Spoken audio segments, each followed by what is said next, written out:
नमस्कार मित्रों। प्रताप नगर एक बहुत ही संपन्न राज्य था। वहाँ के राजा बहुत ही प्रतापी थे और प्रजा का पूरा ख्याल रखते थे। राजा ने पूरे जीवन प्रजा की मन से सेवा की थी, लेकिन अब वह बूढ़े हो चले थे, तो मन में बड़ी दुविधा थी कि उनके बाद राज्य को कौन चलाएगा। राजा साहब के 3 बेटे थे। अब तीनों ने एक ही गुरु और एक ही विद्यालय से शिक्षा ली थी, लेकिन राजा ये निर्णय नहीं कर पा रहे थे कि कौन राज्य के लिए सबसे अच्छा उत्तराधिकारी है। अब राजा ने तीनों बेटों की परीक्षा लेने की सोची। एक दिन राजा ने सुबह सुबह सभी पुत्रों को बुलाया और उन सबको एक एक बोरी गेहूं देते हुए कहा कि मैं और तुम्हारी माता तीर्थ यात्रा पर जा रहे हैं।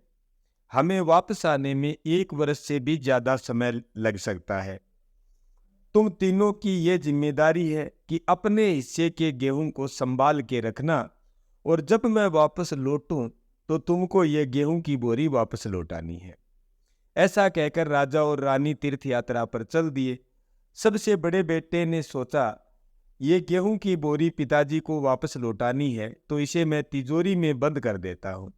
जब पिताजी आएंगे तो वापस दे दूंगा। यही सोचकर उसने गेहूं की बोरी तिजोरी में रखवा दी, ताकि एक दाना भी इधर उधर ना हो। दूसरे बेटे ने सोचा कि तिजोरी में तो गेहूं सड़ जाएंगे, मैं इन गेहूं को खेत में डलवा देता हूं, जिससे गेहूं की अच्छी फसल होगी और पिताजी को एक बोरी की बजाय कई बोरी गेहूं दे सकूंगा। अब उसने ना गेहूं के लिए अच्छा खेत देखा और ना ही अच्छी उपजाऊ जमीन देखी और ना ही खेत की घास फूस को साफ कराया। बस ऐसे ही एक बंजर जमीन पर गेहूं डलवा दिए और कभी उनकी देखभाल करने नहीं आया। उसे लगा कि अब अपने आप फसल आ जाएगी। तीसरा बेटा ज्यादा समझदार था। उसने अपने मित्र के साथ मिलकर एक अच्छा खेत देखा जो बहुत उपजाऊ था। फिर उसकी मिट्टी बदलवाई, वहां घास फूस की सफाई कराई और फिर विधि अनुसार गेहूं के दाने खेत में बो दिए।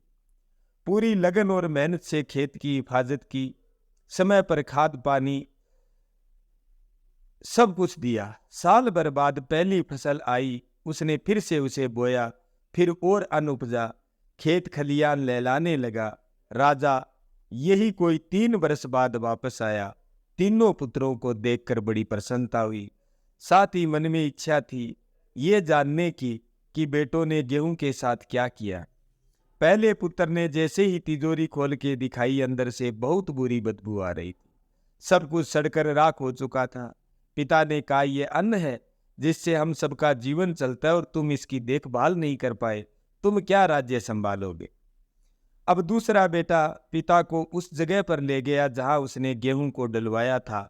वहां जाकर देखा तो जंगल था, बड़ी बड़ी घास फूस खड़ी थी, गेहूं का तो नामो निशान ही नहीं था। राजा बहुत नाराज हुआ और उसे भी राज्य का उत्तराधिकारी बनाने से मना कर दिया। अब तीसरा पुत्र पिता को अपने खेतों पर ले गया। वाह, दूर से ही एक अलग खुशबू आ रही थी। गेहूं की फसल लहला रही थी, चारों तरफ हरियाली और जीवन था, और उस खेत से 50 बोरी से भी ज्यादा गेहूं उत्पन्न हो चुका था और आज भी खेत में फिर से फसल खड़ी थी। राजा का मन देखकर बहुत प्रसन्न हुआ और राजा ने तीसरे बेटे को अपने राज्य का उत्तराधिकारी बनाने का निर्णय लिया। दोस्तों, उस राजा की तरह भगवान ने भी हमें कुछ गेहूं संभाल के रखने को दिए हैं। वो गेहूं है हमारा जीवन, जिसे हम बेकार के कामों में नष्ट कर देते हैं।